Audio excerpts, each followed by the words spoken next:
언론 여긴 국민 라디오.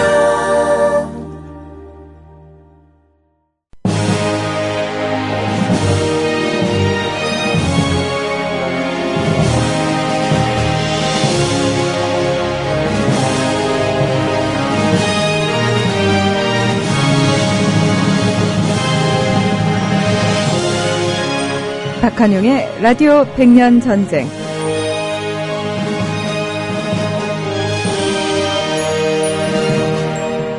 어렴풋이 알았던 역사에 대해서 조금 자세히 안다는 것, 사실 기쁜 일만은 아닌 것 같습니다.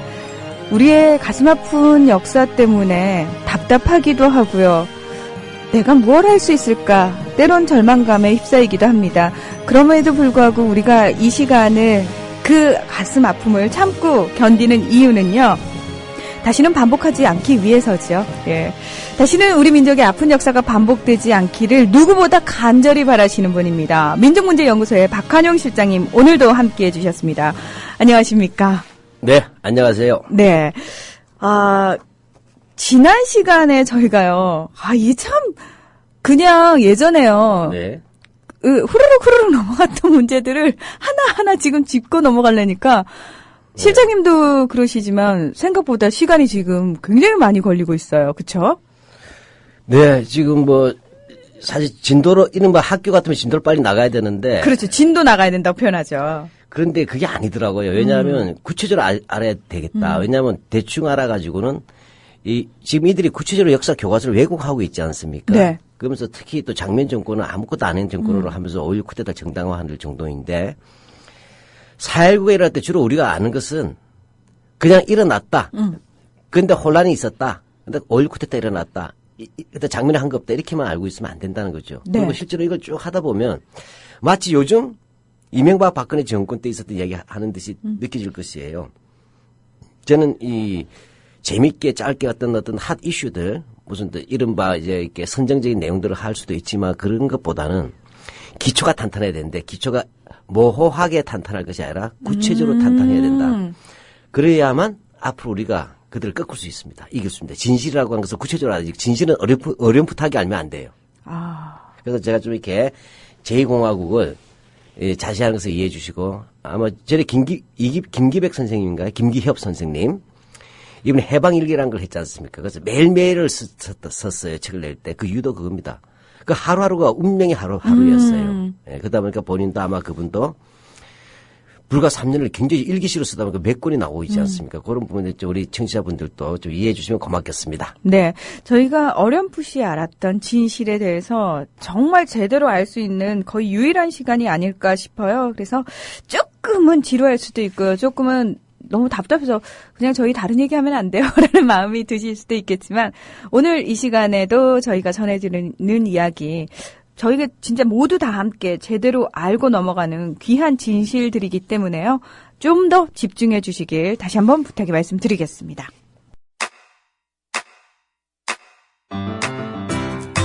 국민 라디오 지지하는 4가지 방법 아시나요? 다운로드하기, 별점 주기, 댓글 달기, 구독하기. 국민 라디오를 보다 많은 이들에게 전할 수 있는 가장 손쉬운 방법. 다운로드하기, 별점 주기, 댓글 달기, 구독하기. 잊지 마세요. 다운로드하기, 별점 주기, 댓글 달기, 구독하기. 네, 여러분께서는 진짜 언론 국민 라디오 박한용의 라디오 100년 전쟁 함께하고 계십니다. 유로파님께서 지난 시간에 민문연 회원 가입하셨다고 하셨는데요. 그래요? 예. 그 회원 가입하실 때 반드시 여러분, 국민 라디오 박한용의 라디오 100년 전쟁을 들어서 민문연을 알게 됐다라고 우리 박한용 실장님을 반드시 언급해 주셔야 돼요. 여러분, 잊으시면 안 됩니다. 네, 물론 성과급은 없지만. 왜냐하면은, 사실은 조직 생활 하다 보면 다들 이해하실 것 같아요. 뭔가 밖에서 많이 하시는 것 같은데, 가시적인 성과가 좀 있어야지 좀 인정을 받지 않겠습니까, 실장님? 물론, 원래 인정받으시는 분이지만. 원래 오른손이 아니라 왼손이 모르게 하라고 그랬어요. 아, 근데 이런 일은 좀 알게 해줘야지 좋지 않나요? 이렇게 이것은 뭐 이렇게 저희들 회원이 되는 것은 뭐냐 독립군들이 늘어나는 것이니까. 네. 예, 우리 시대의 독립군. 예, 정말 필요합니다. 제가 안 그래도 어제 홍천을 갔었어요. 홍천에서 농촌 청년들 한 15명 정도 모아놓고 그 민족문제연구소에서 만든 친일면 사전 편찬 18년의 역사라는 다큐멘터리를 보셨는데 대단히 감동하셨어요. 그 다음에 박정희에 대해서 굉장히 높은 관심 보이는 거예요. 높은 관심보다 반감. 반감. 예. 예, 농촌 청년들도 바뀌고 있어요. 2030 세대들인데. 근데 거기 가서 저희들이 또, 밤에 또 하룻밤 자면서 또 회원 두 분이 가입하셨어요. 예, 뭐, 그렇게 하는 것은 뭐냐, 뭐 연구소에 수입 증대 이런 게 아닙니다. 아니에요. 예. 독립군이 많아진 것은 세상이 바뀌는 일입니다. 예. 맞습니다. 그리고 사실은요, 어떤 방식으로 해야지 독립군이 더 많이 늘어날 것인가에 대해서 어느 정도 데이터베이스화 되어 있는 게 앞으로 그 독립군을 늘리는 데 더 도움이 되지 않겠습니까? 그래서 방송 쪽에 더 많이 치중을 하셔야 될지 아니면 외부 강연에 더 많이 치중을 하셔야 될지에 대해서 민족문제연구소가 앞으로의 그 홍보라든지 마케팅을 결정하는 데 있어서 저는 중요한 기초 자료가 될 수 있다라고 생각을 하기 때문에 박한용의 라디오 100년 전쟁을 듣고 내가 민문연 회원이 돼야 되겠다라고 다짐하신 분들이 계시다면 반드시 언급을 해 주십사 다시 한번 부탁의 말씀드리고요. 제가 몇 주 동안 이 말씀 안 드렸네요. 시민역사관 발기인 아직도 모집하고 있죠, 실장님? 네. 네. 박정희 기념관을 묻기 위한 시민역사관. 네. 네. 연구소 누리집에 들어가셔도 알고 있고 그다음에 시민역사가 지금 착착착 진행되고 있습니다. 네. 다음에 한번 특집으로 시민역사관 다루긴 하겠지만 예, 시민역사관 발기인 되어 주십시오. 발기 기금은 10만 원입니다만 그 형편이 안 되는 분은 또 소액도 괜찮습니다. 왜? 벽돌을 쌓는 것들입니다. 네. 자, 여러분. 정말 역사적인, 왜 우리가 지금 이제 예전에 어떤 그 당시, 그러니까 우리와 지금 상관없는 우리 윗세대들이 만들어 놓은 어떤 건물을 보면서 아, 참 감사하다 저런 것들을 남겨주셔서 라는 생각 들 때 되게 많잖아요. 지금 우리가 우리 후세들을 위해서 해줄 수 있는 가장 멋진 일이 시민역사관을 만드는 일입니다. 예, 민족문제연구소에서도 바로 이 후세들에 의해서 역사의 진실을 남겨줄 조직적 선물입니다. 그렇습니다. 그리고 역사 왜곡에 대항하는 한국 진실과 정의의 시민운동의 보루로서 역사관은 활동할 것입니다. 네. 단순히 뭐 교학사, 역사교과서 잘못됐습니다. 바로 잡아야 됩니다라고 외친다고 해서 될 문제가 아니고요. 구체적으로 논리적으로 대응할 수 있는 거리들. 그래서 우리 후세에 설마 저희가 이렇게 노력했는데도 불구하고 또 역사 문제 얼마든지 불거질 수 있지 않겠습니까? 가슴 네. 아프겠지만. 누군가가 사기칠 때 두 네. 가지를 하시면 되는 거예요. 첫 번째 친일 인명사전 앱을 다운받아서 그 인물을 찾아보시면 진실이 나와 있고 두 번째로 누군가가 또 역사 왜곡할 때는 시민역사에 가면 맞아요. 진실의 박물관이 있습니다. 예, 거기 그러니까 보시면 그렇습니다. 확인할 수 있죠. 우리가 반드시 해야 되는 일에 여러분 동참해 주십사 부탁의 말씀 드리겠습니다. 아, 민문연 자원봉사 신청했는데 연락이 없다고. 네? 예. 민족문제연구소 자원봉사를 신청하셨대요. 아, 그래요? 예. 알겠습니다. 예, 우리 연구소 사무국 여러분 챙겨주세요. 네. 자, 제2공화국에 대한 이야기 저희가 하고 있습니다. 4.19 이후의 4.19. 지난 시간에 장면 정부에 대해서 다뤘는데요. 다 못 다뤘습니다. 허정 과도정부 당시 3.15 부정선거 관련자 처벌 발표와 동시에 이 관련자들을 붙잡아 구속하고 7월 5일 10시부터 혁명 재판을 진행을 했는데요. 전 내무장관 최인규, 전 내무차관 이성우, 전 치안국장 이강학, 전 자유당 선거대책위원장 한희석 등에 대한 혁명 재판에서 이 사건별로 사형 선고 혹은 구형이 이루어졌었습니다. 하지만 이 재판 진행 중에 법원 당국자들이 반혁명 분자들이 위반한 정부통령선거법은 대통령 직선제가 내각 책임제 개헌이 통과된 6월 15일자로 폐지됐기 때문에 그들 반혁명 분자들은 면소 판결돼야 한다. 이렇게 해석을 했습니다. 그래서 재판이 혼란을 겪게 됐죠. 네. 그 와중에 9월 22일 부정선거 관련자들의 심리가 일단락이 되고 혁명 재판, 이 장면이 이끄는 민주당 정부로 넘어갔다고 얘기를 했습니다. 자, 공은 장면 정부에게 넘어온 거죠. 예, 지금 이 부분 가장 중요한 첫 번째 임무겠죠. 왜냐하면 4월 혁명이 일어났으니 거기에 대해서 부정선거나 부정축제에 대한 처벌 이런 것들은 가장 기본적인 발포 책임자 처벌은 혁명의 제1단계 과업 아닙니까? 네. 근데 요컨대 이것에 법적 해석에 차이가 생긴 것이잖아요. 이미 뭐냐면 그 소급 입법이 된다 이렇게 되는 것이죠. 네네. 그래서 바로 이 소급 입법 처리가 가능하냐 안 하냐는 어찌됐건 논란은 될 수밖에 없었어요. 예, 근데 뭐냐, 이 민주당 정부에서는 이걸 일괄처리해서 최고 사형부터 최하 3년까지 구형을 했어요. 그러니까 여기에 대해서 국민들은 뭐냐, 특별법 만들어야 된다는 거예요. 네. 사실 소급 입법 해야 된다는 거죠. 당연하죠. 이제 처벌을 못 하게 됐으니까. 근데 뭐냐, 이것은 뭐냐면 1심 판결 이후로 미뤘단 말이에요. 이 특별법 제정하는 문제를. 하는데 10월 8일 날 판결이 난 거예요. 1심 판결이 났는데 그게 아주 요즘 말로 하면 골 때리게 난 거예요. 전시경 국장만 사형이 선고되고 나머지는 전부 다 증거 불충분해요. 그것도. 그래서 무죄 또는 무죄 가까운 형량을 받고 다 도망가 버렸죠. 나오자마자. 뭐 사실상 면죄부를 준 셈이라고 할 수 있겠네요. 예, 그러니까 요즘 말로 진짜 눈이 뒤집어지는 거 아닙니까? 그래서 4월 혁명 당시에 부산 학생들이 있었잖아요. 네네. 이 학생들이 50여 명이 뭐냐 10월 11일 국회 의사당을 점거합니다. 그러면서 뭐냐 단상을 점거하고 민주당 정부 물러나라 이렇게 하면서 뭐냐면 되면서 이 압력을 받아서 소급 입법 개헌이 이루어지는 겁니다. 예, 그렇게 해서 뭐냐면 부정선거 관련자 처벌법, 그다음에 부정축제자 특별처리법, 그다음에 이걸 처리할 수 있는 특별재판소가 있어야 되겠죠. 와 검찰부가 있어야 되겠죠. 설치법, 그다음에 반민주행위자 공민권 제한법. 예, 그렇지 않겠어요, 그죠? 예, 독재했던 사람이나 독재 하수인들은. 네. 이렇게 해서 이것이 공포가 되어가지고 12월 31일 날 공포가 됩니다. 통과되었어. 자, 이렇게 되니까 다시 이제 뭔가 도망친 사람들 잡아야 되잖아요. 그렇죠. 근데 뭐냐, 장경근 같은 경우에 친일파 출신이죠. 일본으로 도망가 버려요. 그래서 모두 뭐냐, 못 찾겠다 깨꼬리가 되는 겁니다. 게다가 이 법이 어쨌든 시행되기도 전에 5.16 쿠데타가 일어나면서 또 이제 무산되는 것이고요. 근데 이제 소급 입법이라는 것 자체가 위헌이라는 주장도 있지 않습니까? 예, 뭐 법리상은 그럴 수가 있는데 우리가 네. 혁명적 상황이라는 건 다르지 않습니까? 아. 예. 혁명이라서 바로 과거의 구질서에 대한 그죠? 해체와 새로운 건설이지 않습니까? 그렇습니다. 따라서 뭡니까? 이것이 뭐냐, 과거에 대해서는 명백하게 그 책임을 묻지 않으면 안 되는 것이 하나의 전제가 되어 있다고 볼 수가 있어요. 그렇기 때문에 뭐냐, 이 불가피한 혁명적 조치로서 이 급격한 역사적 전환에 따른 불가피한 조치다. 이렇게 봐야 되겠죠. 예. 네네. 사실 저희가 부정축제자에 대한 그 처벌 다시 제기됐다. 이런 얘기 네. 했죠.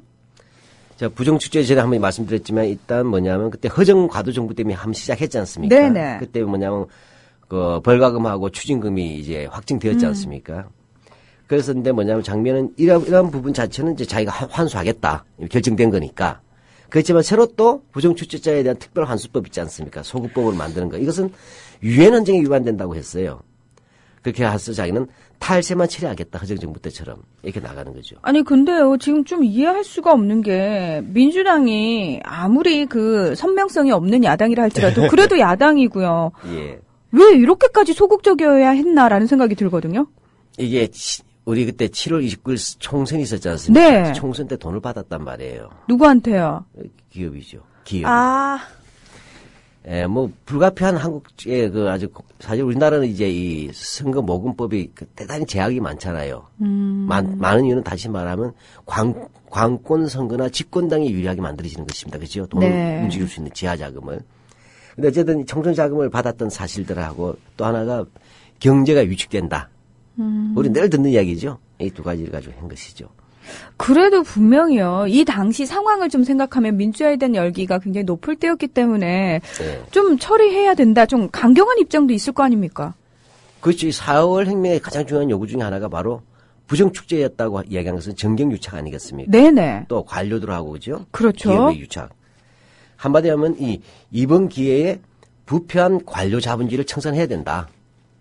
다른 말로 정경유착의 고리를 끊어내야 된다는 것이죠. 그러니까 어떤 의미에서는 사실요. 시작한 지 얼마 되지 않았기 때문에 사실은 가장 쉽게 끊어낼 수 있는 계기였지 않았을까라는 생각이 이때가 드는데. 기회였어요. 그렇죠. 왜냐하면 박정희 때는 경제개발 계획이라는 게 있었잖아요. 네. 보다 더 큰 규모에서 국가와 기업이 네트워크를 만들고 유착해서 꼬여버리지 않습니까? 그러니까요. 그 당시에 딱 예. 끊어내버렸으면 정말 나았을 텐데. 예.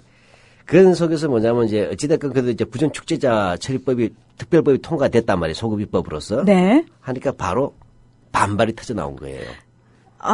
지금처럼 그 대상 기업들의 반발인가요? 뻔하죠. 우리 옛날 삼성 이야기하면 삼성에서 배 짜라 등 따라 이러지 않습니까? 네. 바로 이제 그러면 뭡니까? 기업이 직접 나오기 미안하죠. 그 뭐죠? 간판 단체들이 나오겠죠. 네. 그 쉽게 말해 이익 단체들이죠. 바로 한국경제인연합회, 협의회, 대한상공회의소, 대한건설협회, 한국무역협회, 대한방직협회, 대부분 이 관련되는 기업들이 다 있는 곳이죠. 등의 신문 광고까지 내면서 아주 강력하게 반대합니다. 자, 그렇다면 이들의 논조가 있을 거 아니에요. 주장이 도대체 뭔가요? 감이 안 오세요? 감이 오시죠? 혹시 요즘 얘기하고 있는 그런 거와 또 일맥상통하나요? 똑같죠. 지금 그때 북계라 불렀죠. 북한을. 네. 북계가 대한민국을 혼란에 빠뜨리려고 하는데 만일에 이 부정축제 환수 특별법이 통과가 되면 북한 괴뢰가 원하는 대로 산업이 혼란이 돼서 공산화로 길을 터준다. 또 안 보여요. 어쩌면 지금 그 나오고 있는 이런 이념 색깔 논쟁이요. 이게 요때 배운 거를 그대로 몇십 년 동안 써먹고 있는 거네요. 그 한 것은 무조건 안 보여요. 그렇게 되면 뭐죠? 이때는 그 말은 없었네. 그러면 장미 정권이 종북 세력이 되는 거예요. 그러니까요. 예. 야, 진짜. 근데 어찌됐건 장면은 이제 그래서 축소를 시킵니다. 이 기업의 압력에 굴복해서. 그래서 자진해서 3천만 환이죠. 그 당시 원이 아니고. 이상을 조달한 자로 축소하는데 이거조차 또 뭐 때문에 안 됐다고? 5.16이요? 네, 그렇죠. 예. 파토는 모든 것이 5.16이 파토입니다. 5.16 파토 이렇게 불러야 될 거예요. 물론 그 5.16 쿠데타 때문에 많은 것들이 좌절됐다라는 걸 감안을 하더라도 지금까지 제가 얘기 들은 바에 의하면 장면 정부는 이렇게 무능할 수가 없고 이렇게 아무것도 한 게 없다라는 생각이 들거든요. 네, 근데 꼭 그렇지만 않아요. 이른바 제로 그램이라는 건 없어요. 0g. 모든 물질은 질량을 갖게 되듯이 장면 정부도 9개월 동안 일을 한 게 있습니다. 근데 이 장면 정권에 대한 평가는 크게 양극단으로 나눠져 있는데 결론은 비슷해요. 우선 진보 진영의 경우에는 이제 학자들이 이 장면 정권에 대해서 뭐냐면 이제 한계를 주로 얘기 많이 합니다. 네. 왜냐하면 4월 혁명과 혁명가업을 수행해야 될 의무가 있었다는 얘기죠. 그런데 뭐냐 그걸 제대로 하지 못했기 때문에 4월 혁명이 요구했던 시대적 과제를 제대로 하지 못했다는 그 실패 책임을 추궁하는 것 하나. 네. 또 하나는 군인 쿠데타를 막지 못했다는 책임 하나. 이 두 가지가 된단 말이죠. 그러다 보니까 뭡니까? 워낙 박정희 정권의 악행들을 많이 봤기 때문에 진보들은 또 4월 혁명, 우리가 지금 또 이야기하는 게 4.19 이후에 4.19라는 게 실제 내용 아니에요. 네. 이걸 제대로 못한 것들에 대한 중심이 가 있기 때문에 이제 비판적으로 갈 수밖에 없죠. 그러다 보니까 정책에 대한 조명을 못했어요. 실제 이루어졌던 수많은 정책들이 있지만 워낙 큰 게 문제가 되니까. 한편 5.16 쿠데타를 옹호하는 세력은 다 합니다. 얘들은 쿠데타를 정당화하기 위해서 무조건 부패 무능을 해요. 왜 부패하고 왜 무능했느냐는 설명이 없어요. 그러면서 뭐냐면 그다음에 제2공화국 때의 사회상은 그냥 혼란이고 아수라였다. 이렇게 함으로써 쿠데타를 정당화하기 위한 수단으로서만 평가하기 때문에 이 역시 뭐냐 장면 정권을 제대로 보고 있지는 않다고 말할 수 있습니다. 자, 그렇다면요. 이 두 가지 평가를 염두에 두고 실제로 장면 정부가 어떤 역사적 평가를 제대로 받아야 할지에 대해서 검토를 좀 해볼 필요가 있을 것 같습니다. 네, 그래서 저도 결론은 유보하고 이 장면 정권 때 있었던 일들을 쭉 한번 이야기해보면서 우리 들으시는 분들께서 이런 정권이면 어떤 정권인가 한번 나름대로 소견을 올려주시면 좋겠어요. 네. 예, 왜냐하면 역사적 평가는 누구나 할 수 있습니다. 그렇습니다. 예, 우선 장면 정부의 기본 입장이 세 가지예요. 첫째, 정치적으로는 의회 민주주의에 제도합니다. 두 번째로는 경제적으로는 자본주의 체제 유지죠. 그다음에 또 하나 꼭 빠지지 않는 게 반공 체제. 이 세 가지로 볼 수 있습니다. 예, 반공이 빠지면 안 되죠. 예. 예, 그렇죠. 이게 이제 보면 분단이라고 하는 것하고 전쟁 체험이 또 생겼잖아요. 네. 그래서 한국에서는 수구 세력과 보수 세력 모두 반공을 공동의 자산으로 안고 있다는 게 중요합니다. 다만 차이가 뭐냐? 수구는 반공에서 더 나아가서 반공 제1주의, 반공주의로 나감으로써 뭐죠? 극단화된 네. 어떤 광기 이데올로기로 갔다는 점이고. 그러니까 무조건 반공 이데올로기만 들이밀면은 무사 통과되듯이. 그렇죠. 예. 그러니까 광기적 반공주의는 수구고 보수는 반공이라고 볼 수가 있어요. 근데 어찌됐건 뭐죠? 이 수구와 보수는 이러한 반공이라는 공통기구가 있기 때문에 다른 말로 하면 이 반공을 다 뒤바꿔서 얘기할 때는 안보라고 얘기하죠. 예. 안보라는 내통 구자고에 있어서 서로 들락거린다는 겁니다. 제가 볼 때는. 네. 그래서 어느 날 갑자기 보수가 눈 뜨면 수구로 가 있고 이런 게 있잖아요. 철새에 같이 나가는 것들. 그런 것 중에 하나가 안보를 위해서 결단했다는 거죠. 그래서 안보라는 내통 구조. 그것이 바로 반공의 또 다른 표현이다. 이렇게 볼 수 있어요. 이 장면 정권의 제2공화국을요. 어떤 의미에서는 가장 좀 권력 분산적이고 또 기본권을 신장한 체제라고 평가를 하기도 하는데 타당한 평가일까요? 예, 저는 그 타당하다 봅니다. 왜냐하면 이제 우리가 이제 민주주의는 계속 발전하고 확대되는 것이니까 이상적이라고 얘기할 수는 없겠죠. 민주주의는 많으면 많을수록 좋고. 다만 뭐냐. 적어도 제가 볼 때는, 1990년대까지를 쭉 봤을 때. 네. 예, 보게 되면, 적어도 장면 정권이 가장 의회 민주주의에 충실하려고 했다. 다른 말로 하면 권위주의를 청산하고 법치에 입각하려고 했다는 거죠. 이 법치는 요즘 이명박이나 그다음에 박근혜 씨가 말하는 법치는 달라요. 그건 권위주의 법치잖아요. 네. 그다음에 폭력의 법치죠. 공권력을 사용한다는 의미의 법치인데 그런 의미가 아니라 이런 게 우리가 법치주의로 얘기하는 것은 무슨 얘기냐면 우리가 착각하는데 법치는 국민들의 요구하는 게 아니에요. 권력을 가진 자들이 마구잡이로 국민들의 기본권을 누르기 때문에 그 권력에 대한 제한으로서 너희들도 법에 따라서 준수하라는 것이 더 본질적이에요. 아. 근데 우리나라 정권은 뭐 하죠? 박근혜 정권이나 이명박 정권은 꼭 보면 국민들에게 법에 따르라고 얘기하죠. 네. 법에 따라야 되는 것은 바로 국가 권력을 진, 칼자루 진 놈들이에요. 하긴요. 아시겠죠? 생각해보니까 많은 우리 국민들이 무슨 권력을 가지고 있습니까? 그렇죠? 예. 예, 그래서 우리가 가장 중요한 게 이러한 법치의 강조라고 하는 것은 바로 국민에 대해서가 아니라 권력에 대한 제한 규정이라는 걸 이해해 준다고 한다면 바로 이제 이 권위주의 청산과 이 장면정부가 허약하다는 말은 쉽게 말해 스스로 권력을 그렇게 가지려고 하지 않았다는 얘기입니다. 네네. 네, 그런 걸 우리가 돼야 되겠죠. 예. 그러니까 그래서 뭐냐 원래 허약할 수밖에 없어요. 정권이. 왜? 이승만 보다가 얼마나 허약합니까? 나중에 또 박정희하고 비교해 보면. 예, 그렇게 보시면 되겠고 실제 뭐 내각제를 한 것들 또 기본권을 헌법에다 보장했죠. 예, 그다음에 또 헌법에 정당 조항을 신설해서 정당을 하나의 헌법상의 이제 보장기구로 둔다든지 법관을 선거제로 했어요. 또 사법부 독립. 이승만 때 완전 사법부가 권력이 신해였죠. 박정희 때도 신해였잖아요. 그러나 이때는 그래도 독립을 지켜줬고 경찰 중립이라든지 또 공정한 선거를 위해서 중앙선거관리위원회 설치하고 지방자치제를 보장한다. 이런 것들이 분명히 그 당시 보장되었어요. 그리고 가장 뭐냐면 말할 자유와 행동할 자유가 컸던 것이 바로 이 장면 정권 아래였습니다. 그것을 군부가 볼 때는 군대하고 다르거든. 군대는 질서와 복종과 규율이지 않습니까? 그러니까 뭐죠? 그들은 방종과 타락, 이렇게 볼 수밖에 없지만 그건 군인들이 낙후한 거죠. 민주주의에 대해서. 마치요. 지금 얘기 듣고 있는데 어떤 느낌이냐면은 예전에 우리가 잠깐 가졌던 10년의 민주정부에 대한 어떤 이 얘기를 듣는 듯한 그런 느낌이 드는데 자, 이게 참 희한한 게요. 수구와 보수가 정권이 들어섰을 때는 워낙 썩을 대로 썩었다라고 다들 생각을 해서 그런지 그들의 청렴도에 대해서는 별로 사사건건 따지지 않는 부분이 많아요. 그리고 뭐 원래 더러운 놈들이니까. 그러니까요. 뭐 저 정도면 양호하네라고 생각을 하는데 예. 민주정부가 정권을 잡게 되면은 제일 희한하죠. 칼날이 그 청렴도라는 부분에 있어서 더 거세게 예. 몰아친다고 묻은 그러나요? 겨 묻은 개를 뭐라 한다는 식의 새누리당이나 과거의 수구정당 그런 일이 많았잖아요. 맞습니다. 네. 그렇다면 이 장면 정부의 청렴도에 대해서도 저희가 뭐 그걸 따라하는 건 아닙니다만 좀 약간 이전의 정부하고는 좀 다르지 않았을까라는 생각이 들거든요. 예. 우리가 아까 이거 선거 자금 받고 이런 건 있었지만 네. 그건 그 자체가 죄가 없다고 말할 수 없어도 이제 그런 거에 부정부패와 연결되는 어떤 그런 이제 청렴도를 우리가 얘기할 필요가 있잖아요. 그럴 때 보게 되면 이미 부정축제자에 대한 처리 법안까지 특별법까지 소급 입법하는 상황에서 그들이 그렇게 할 수는 없었겠죠. 네네. 그렇죠. 두 번째로 뭐냐 실제로 그 당시 보게 되면 비교적 청렴했다는 평가가 있어요.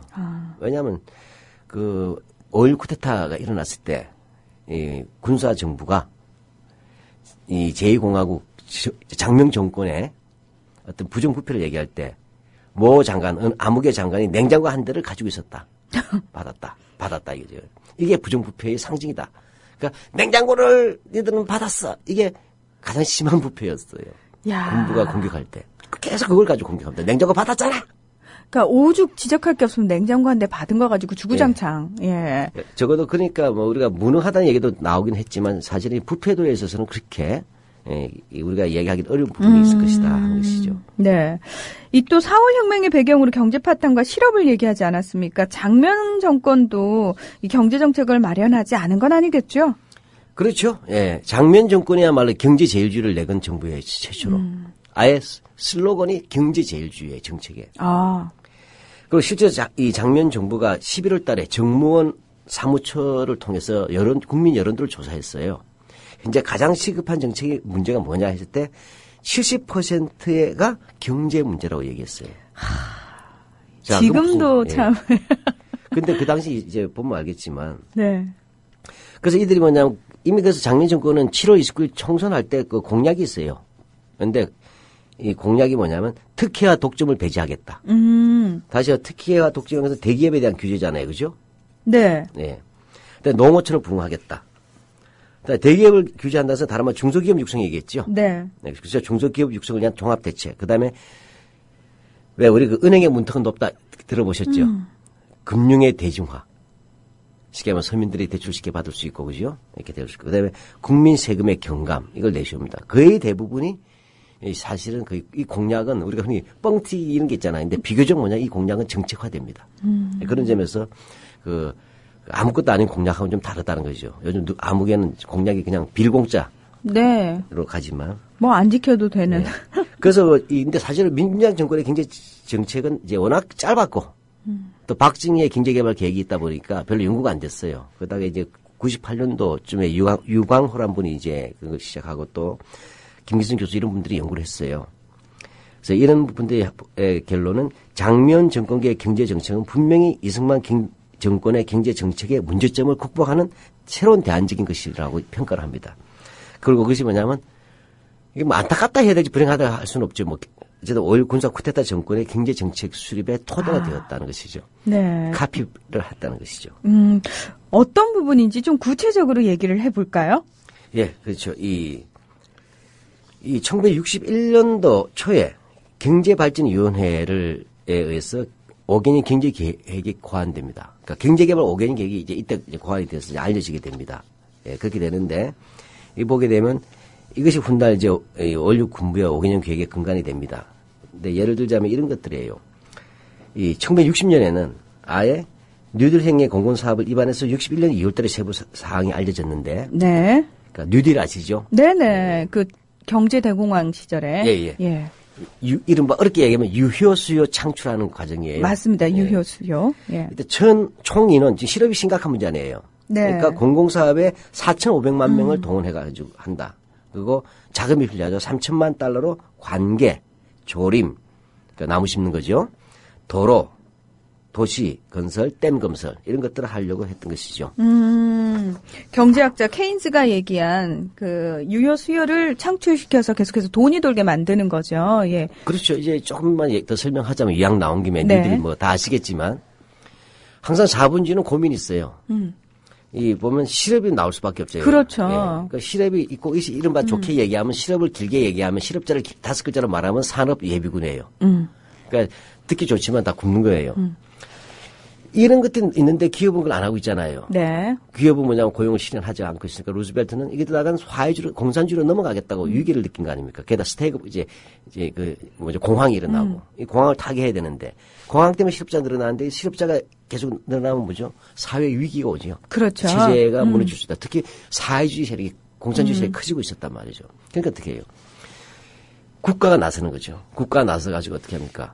우리가 하는 TVA 테니스강 개발, 테니스 댐이라 그러죠. 그 후보 댐 같은 거. 이걸 하는 공공토목공사, 공공시설을 거대한 규모로 하고 여기에 이분들 동원하는 거죠. 실업자들을. 그러니까 소위 말해서 사회기관 시설을 왕창 많이 네. 짓는 거죠. 거기에 산업 예비군들을 동원을 해서 그렇죠. 이들로 하여금 실질적인 소비자로 활동할 수 있게끔 만들어주는 거죠. 네. 그렇게 하니까 결국 국가가 돈을 내야 되는데 국가가 돈이 한계가 있잖아요. 네. 그래서 루즈벨트가 내려 한 것이 뭐냐면 기업에다가 돈, 당신들도 돈 좀 내라는 거죠. 근데 기업에서 뭐냐. 루즈벨트 빨갱이, 그러는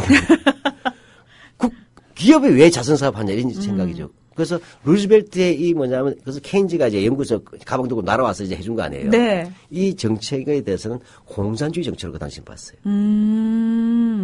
그러니까 이 루즈벨트가 이것을 좀 개몽해야 되겠다. 네. 할 때 해서 나온 게 그 시대에 나왔던 뮤지컬이 있어요. 그게 바로 항상 고아 시스템을 여자 아이 고아를 주인공으로 한 애니라고 하는 뮤지컬이 바로 그것을 배경으로 해서 나오는 겁니다. 오. 네. 이제 애니라는 뮤지컬을 가끔씩 사실 다시 무대에 올려지고 하잖아요. 우리나라에서도. 이제는 그 뮤지컬을 보면서 예. 그런 뉴딜 것까지. 정책에 대한 홍보가 들어가 있는 거예요. 네. 그래서 이렇게 함으로써 이제 시랩이 들어가게 되면 이분들 어떻게 해요? 이제 이 사람이 봉급을 받잖아요. 급여를. 그렇죠. 그럼 이것을 가지고 구매력이 생기죠. 그렇죠. 이게 바로 유효 수요를 창출한다는 얘기죠. 네. 이렇게 하면 다시 기업이 고용이 될 것이다. 맞습니다. 근데 루즈벨트는 이것만이 아니고 이것만 하는 것이 아니고 얘기가 같이 뭐죠? 노동자들의 권익을 보장할 수 있는 장치들을 많이 하는 겁니다. 그래서 각종 이제 그래서 법들을 만들어내는 거죠.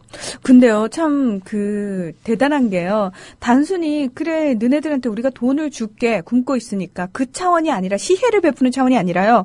그들의 권리까지 같이 고려를 그렇죠. 해서, 법 규정까지 만들어줬다는 게 저는, 우리 청취자분들 할 때, 뉴딜 할 땐 자꾸만 고용중대만 보면 안 된다는 겁니다. 네. 물론, 루즈벨트로서는 공산주의에 대한 도전 문제가 있었지만, 이때 되면 망한다는 거 아는 게 미국 자체가. 그러니까 어떻게, 노동자들의 권익을 보장하는 각종 입법들하고 복지 정책들을 같이 푸는 겁니다. 우리나라에서는요, 그 노동자 권리를 보호하는 법 규정을 마련하려고 그러면 기업에서 뭐라고 얘기합니까? 기업들 다 죽이는 정책이라고 얘기하잖아요. 그러니까 우리나라는 이상하게 되는 거예요. 어떻게 되냐면, 자, 고용 정책을 해줄 테니까 니들은 뭐냐, 노동자의 권리는 축소하라. 이렇게 되죠. 그렇죠. 그러니까 왜 그게 항상 이렇게 상반되는 이미지죠? 그게 시혜적 정책이라는 거예요. 그러니까 이해가시죠? 네. 뉴딜에서 또 하나 중요한 점은 뉴딜만 보면 안 되고, 거기는 뉴딜이라는 게 쉽게 말하면 새로운 빅딜 아닙니까? 그렇죠. 예. 노동자하고 딜하는 거예요. 사실 자본가도 딜하고. 예. 하여튼 다시 돌아가시죠. 네. 예. 네. 자, 그렇다면 박정희의 경제개발 계획. 저희가 이런 얘기를 했었어요, 늘. 장면 정부 거 베낀 거다. 박정희의 어떤 독창적인 생각이 아니다라는 얘기를 저희가 하긴 했었습니다. 예. 근데 어떤 분이 뉴딜 정책은 땜질 처방에 불과했다는데, 어찌됐건 땜질 처방이라고 말할 수도 있겠죠. 예. 근데 다만 어찌됐건 이 부분에서 중요한 게 자본주의의 자기 변형이 시작된다는 거. 흔히 말 수정 자본주의라고 하고 네. 혼합 경제라고 얘기하는데 이른바 사회주의 요소들이 들어오게 되는 것이 있고 그다음에 국가의 공공성이 있죠. 또 한편은 이제 자본주의가 골병이 하나 들어요. 우리가 늘 보면 뇌가 아프듯이 편두통이 생기듯이 자본주의 편두통이 생긴 게 바로 조세 적자입니다. 이런 것도 있겠죠. 예. 그런 부분은 또 이제 우리가 또 경제 전문적으로 얘기하지 않지만 그런 부분도 분명히 지적은 돼야 되겠죠. 부작용도 없었던 건 아니고 네. 한계도 있었다. 그러나 문제는 이렇게 하면서 비로소 뭐냐 자본주의가 사회주의적인 부분들을 받아들여서 쭉 가고 있는데 우리나라는 오히려 거꾸로 가려고 한다는 네. 것이죠. 예. 예. 근데 이 경제개발 계획 말입니다. 이건 사실은 이승만 정권 때도 있었어요. 아. 예, 요즘 이승만 추종하고 박정희 옹호하는 세력들이 네. 이 박정희의 경제개발 계획은 사실은 장면 정부가 뺏겼다는 우리 백년 전쟁에 나오는 프레이저 보고서뿐만 아니라 여러 가지 박씨 다루는 내용에 대해서 반박하면서 어떻게 얘기하냐면 이승만 때 있었던 걸 박정희는 계승한 거다 이렇게 한 거예요. 뭐 이러나 저러나 이런 내용이에요. 예. 뭐 경제개발 안 하는 나라는 없습니다. 그렇죠? 예. 근데 제일 먼저 시작된 것은 1953년 이승만 때 내일산 보고서라는 게 있어요. 한국 경제재건 계획이라고 하는 것인데 미국이 이제 제안하는 거죠. 네. 왜냐하면 6.25 전쟁 이후에 전후붕입니다. 쉽게 말하면. 전후복구죠. 그것이 한번 최초로 나왔었고 그다음에 이제 1958년 거의 이승만 정권 말기에 왔어야 한국 정부에서 이 바로 뭐냐면 부흥부 산하에 산업개발위원회가 설치됩니다. 1958년에. 그리고 경제개발 7개년 계획이 수립이 돼요. 네. 그래서 뭐냐 1차로 뭐냐 1959년 3월에 거의 이제 망하기 1년 전이죠.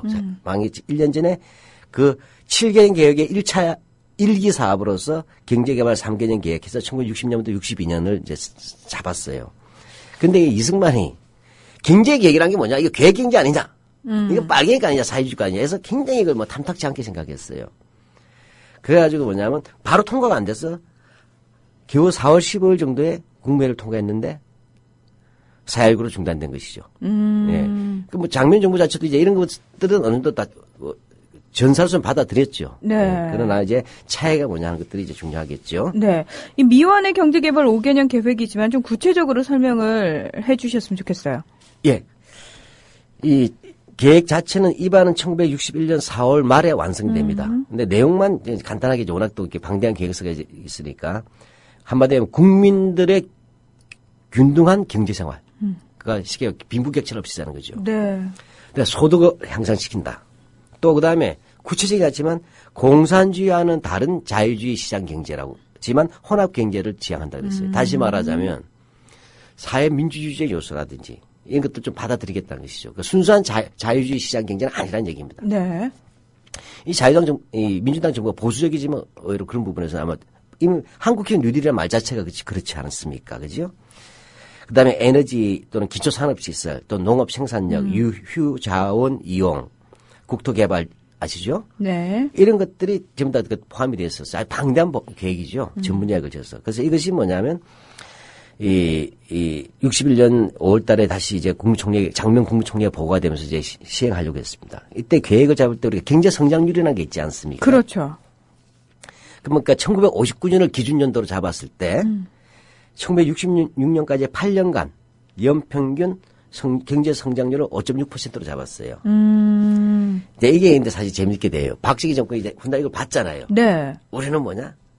작년보다 높아야 된단 말이죠. 그래서 자기네는 7.1%로 잡는 거예요. 연평균 성장률을. 아, 하지만 실제로는? 아니었어요. 왜냐하면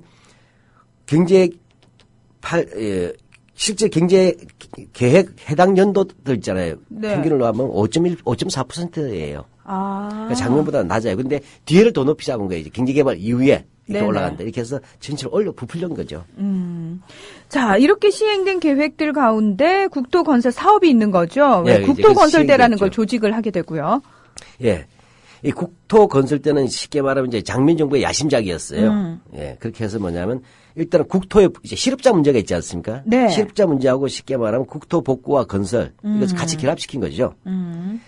이렇게 해서 바로 11월 달에 그 발표를 했는데 이제 그러면 이 국토 건설 사업을 할 때 뭐냐면 두 가지를 한 거예요. 하나는 이제 실제 현장에서 일을 해야 될 사람이 있지 않습니까? 네.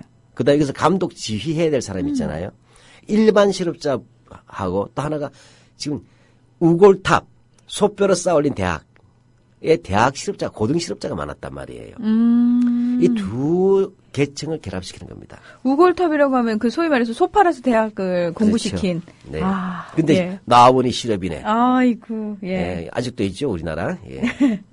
예, 그래서 뭐냐, 병력을 마친 30세 미만의 대학 졸업자들을 대상으로 해서 뭐냐면 현장 지휘 감독하기 위해서 이 시험을 봐가지고 합격자들을 5급 공무원 굉장히 높은 거죠. 네. 사무관급 아닙니까? 그래, 선발했어요. 그래서 이들이 뭐냐면 61년 3월부터 3개월 동안 국토건설대로서 국토건설 사업 현장에 나가 근무하게 됐단 말이죠. 그렇게 해서 2,000여 명의 그 국토건설대원을 선발해요. 그래서 이들은 뭐냐면 1961년 1월 9일부터 2월 27일까지 2개월간 사전 교육을 시키고 그다음에 3월 달부터 지방에 분산 배치한 겁니다. 예, 그렇게 했는데 뭐죠? 이렇게 해서 이들이 실제 얼마나 의욕이 찼겠어요. 네. 왜냐하면 실업을 벗어난 것도 있지만 나름대로 국토 개발에 그죠? 나름대로 책임자로서 이제 의식이 있었단 말이죠. 이렇게 네. 해서 이제 진행하는데 5.16 쿠데타가 일어난 겁니다. 그럼 어떻게 됐겠어요? 실제로 이들의 신분이 일단은 좀 위험하지 않았을까라는 생각이 드는데 어떻게 됐나요? 네. 그러니까 박정희 정권이 이거 실업시켰다는 작살 날 거 아니에요, 자기네들이. 아. 그렇죠. 그래서 쉽게 말하자면 그래서 이 민주당 정부가의 약속을 5.16 쿠데타 정부가 이행을 안 할 경우에는 네. 이 지식인들의 반발이 크지 않습니까? 또 자기네들도 이거 어차피 할 거 아니에요. 네. 그렇게 해서 뭐냐면 그 신분을 보장했는데 대신 뭐냐 국토건설 임무를 빨리 조기 종결시켜 버리는 거예요. 5월 31일까지. 그러니까 보름만 더 유지한 거죠. 5.16 쿠데타 이후에. 네. 그러니까 계승을 하지만 짧게 끝내버린다. 아. 그래도 MB보다는 낫죠. MB는 뭐예요? Anything but 노무현. 몽땅 다 없앴잖아요. 네. 근데 맞습니다. 박근혜 대통령이 그걸 따라 하려다 보니까 도로 사고 나니까 다시 노무현 정부 때 정부 조직으로 입에 다시 가게 되고 네. 그랬죠. 예, 어찌됐든 근데 박정희 정권 초기엔 그렇게 해서 이들의 민심을 얻기 위해서 이거 그대로 뭐냐 지방 공무원으로 5급 또는 4급으로 이제 지방고문을 임명 비치합니다. 그래서 일단은 요 부분은 그래도 5.16 쿠데타 군부 정부가 약속 지킨 셈이 되죠. 네. 그 인심은 누가 얻었겠어요? 아니, 당연히 이들 입장에서는 자기네 신분을 보장해준 박정희 정권한테 정말 고맙겠죠. 네, 이 속담이 있죠.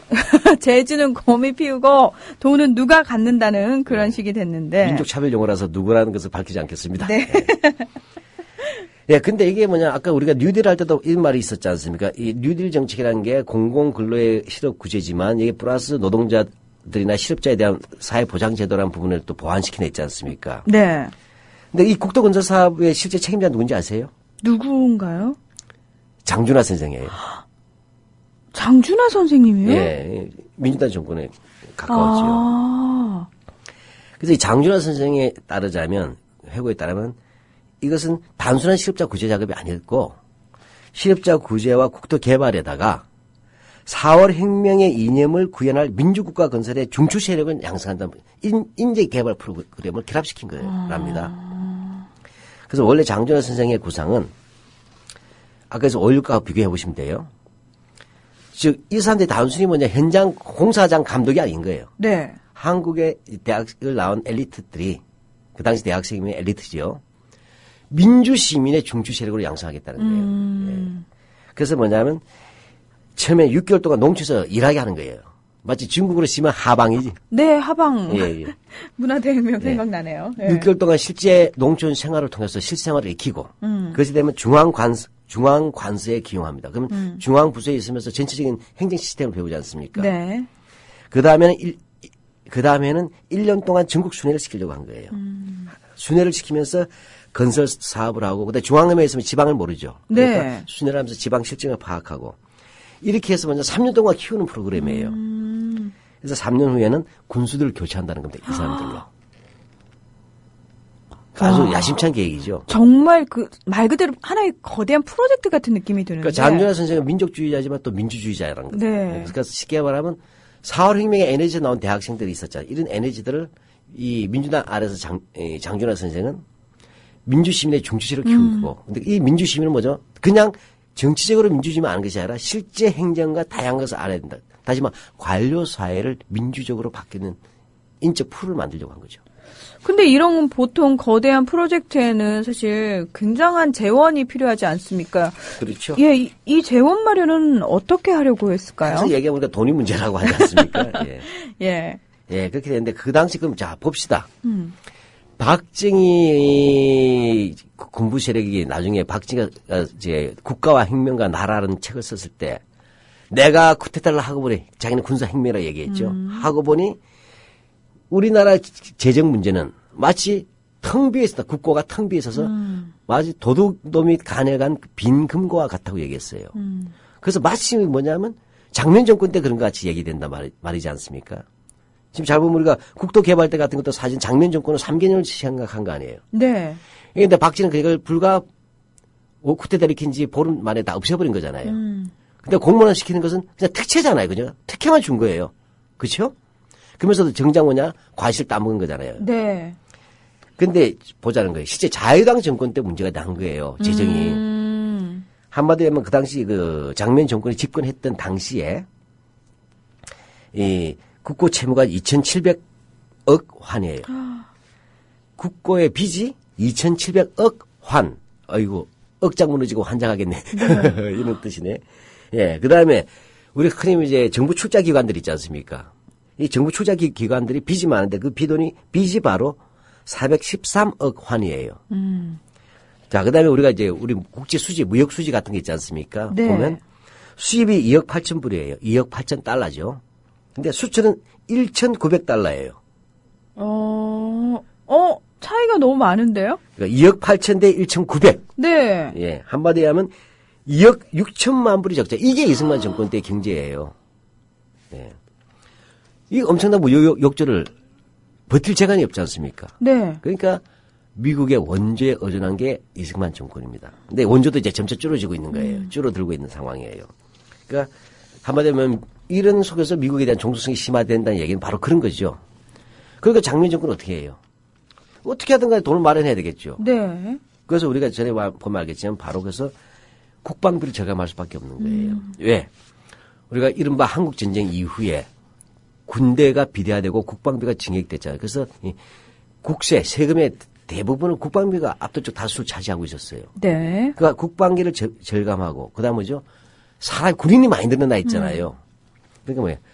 군인들을 연차적으로 감축하자는 겁니다. 그래서 61년도 첫 해는 10만 명 정도를 감축하려고 한 거예요. 여기에 대해서 뭐냐면 군부의 반발도 있었던 것이 5.16의 한 원인이 됩니다. 아, 네. 그렇게 해야 되면 이제 국방 비결은 어떻게 하냐고 또 군부가 떠들잖아요. 또. 네. 그래서 미국과 공동 방위 체제로 가겠다. 이렇게 되는 것이죠. 그러니까 말 그대로 경제 개발과 미국에 대한 종속이 같이 심화되어 가는 양상이 나오고 있는 거네요. 네. 그것이 단적으로 드러난 게 한미 경제 협정이에요. 1961년 2월 달이죠. 네, 여기 보면 알겠지만 정확한 명칭은 대한민국과 미 합중국 간의 경제기술 원조예요.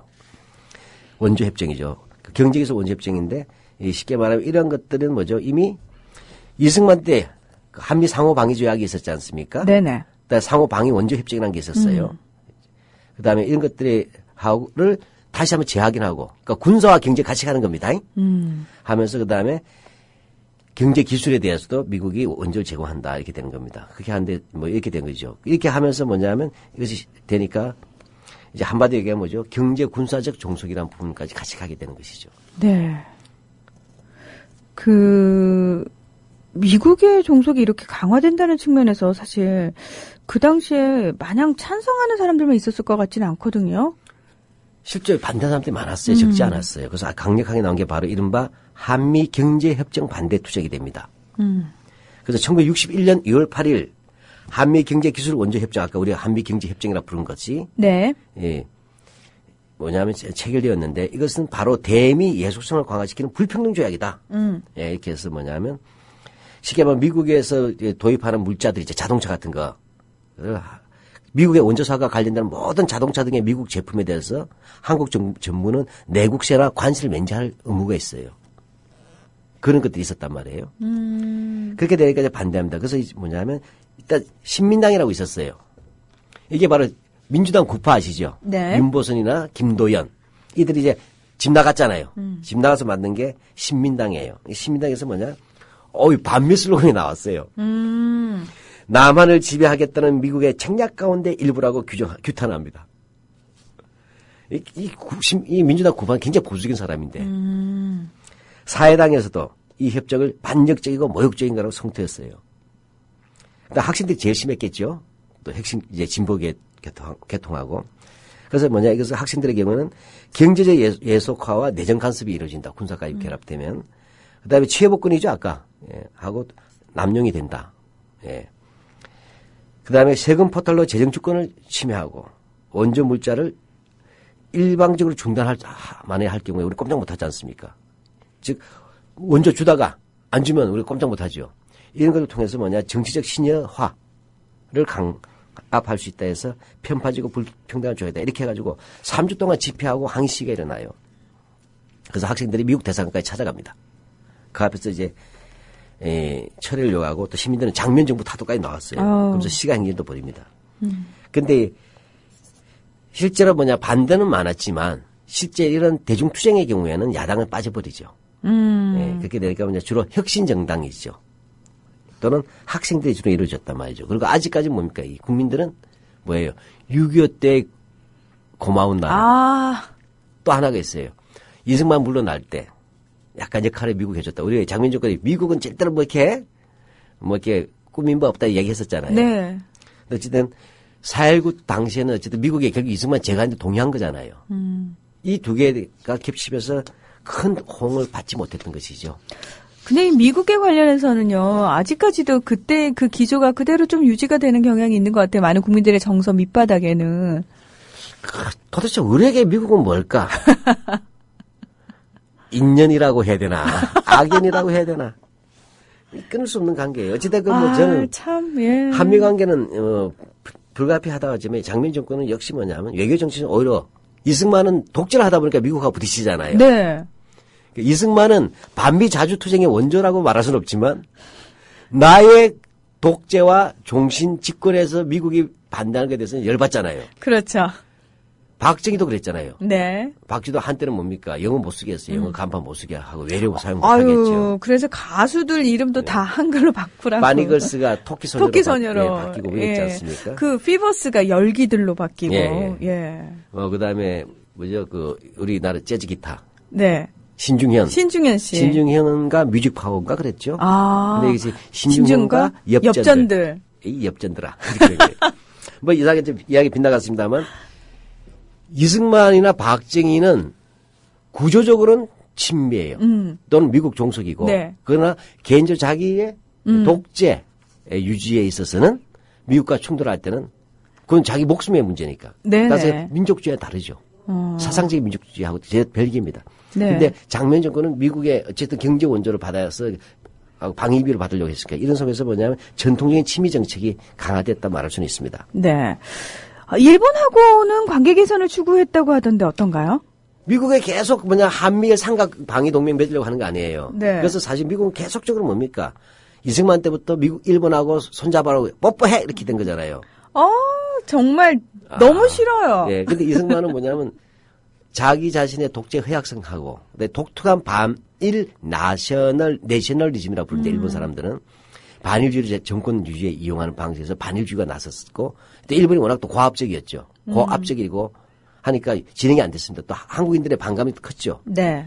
근데 정권은 미국에 고분고분했으니까 일본과 관계 개선하지만 그래도 최대한 자주적인 측면을 강화하려고 했다는 주장이 있어요. 그래서 뭐냐면 이제 어쨌든 한일 협정 다시 맺어야 되잖아요. 이웃 국가니까 하는데 제일 중요한 게 과거사 문제지 않습니까? 식민지 지배. 그래서 일본에 대해서 8억 달러의 보상금과 차관을 요구할 생각이었다 그래. 그런 구상을 갖고 있었어요. 8억 달러. 많은 건 아닙니다. 그러나 적어도 박정희 정권 때는 뭐죠? 청구권 협정에서 나온 청구권 자금.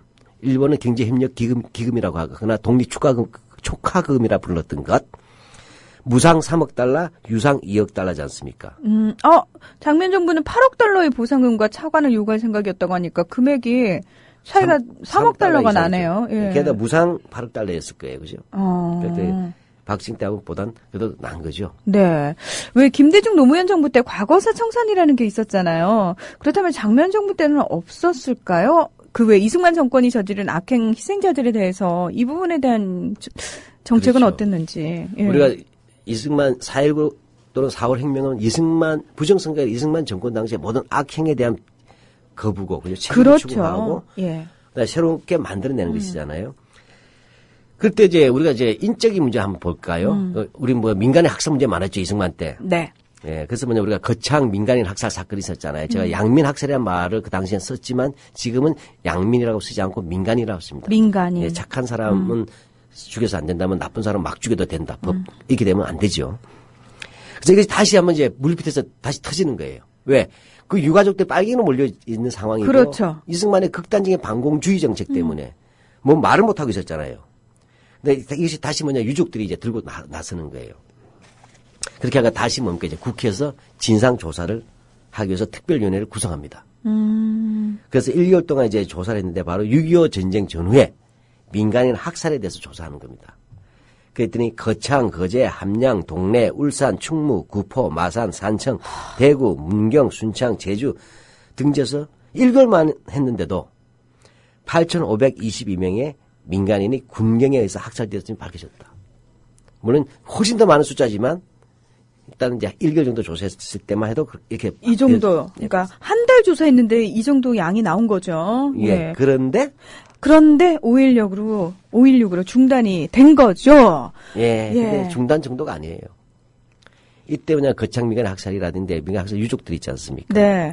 박쥐가 들어서서 다시 유족들을 빨갱이로 몰아서 사형 선고까지 내렸어요. 예. 자, 저희가 오늘은 여기까지 얘기를 해야 될 것 같고요. 예, 참 복장 터지는 얘기에서 또 마무리를 하게 되네요. 우리 가을님께서 저도 신랑이랑 발기인 신청할게요. 시민역사관이요. 고맙습니다. 예, 문희정님 생일 선물이라고 하면 받아주시겠어요? 하셨는데, 예, 아주 흔쾌히 너무너무 감사하게 감동적으로 받겠습니다. 많은 분들 시민역사관의 발기인으로 함께 해주시면요. 저도 완전히 기쁜 일이고요. 사실은 네. 저 개인의 일이 아니고 우리 그 대한민국 전체를 위해서 참 좋은 일입니다. 박한윤 시장님 오늘도 고맙습니다. 네, 고맙습니다.